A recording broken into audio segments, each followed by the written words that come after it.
Yes, East Bees, I need your help. I know you do some baking and cooking, but I've got family coming over for Thanksgiving and they're spending the night, and I need a really good breakfast that is like easy to make and makes me look like I know what I'm doing in the kitchen because I don't. Remember the E's B's. Be kind, be curious, be patient, be willing to help others. Sure thing, Karen. Why don't you come on in, teach you how to make this wonderful quiche that is super simple and it's delicious and it's gonna wow your guests. All right, so let's take a look. For this recipe, we're going to use two of the deep dish frozen crusts that you can buy from any store. If you can't find the deep dish or you're only wanting to make one quiche, go ahead and just cut all the ingredients by half. So we're going to take 12 eggs, we're going to crack them in a bowl, add 2 cups of milk, we're going to add 1 teaspoon of garlic powder, 1 teaspoon of salt, half a teaspoon of pepper. We're going to chop up 2 green onions. We're going to add most of that to the bowl. We're going to save a little bit for garnish. We're going to go ahead and cook up 1 pound of sausage. And to save time, I'm going to be adding about 1 pound of the pre-cooked bacon.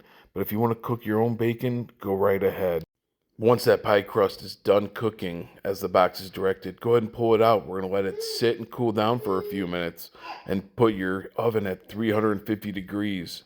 Once the pie crust is finished cooling, we're going to go ahead and divide up the filling between the two crusts. Do your best. Try to make sure all the additional ingredients, like the bacon and sausage or whatever else you decide to use, are divided pretty evenly.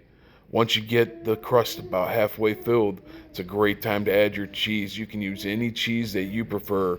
Our family, we prefer using some nice sharp cheddar. Now we're going to add the remainder of the filling. And on top, we're going to sprinkle a little bit of the green onion and cheese to give that beautiful aesthetics. Now we're going to put it in the oven that we've set to 350 degrees.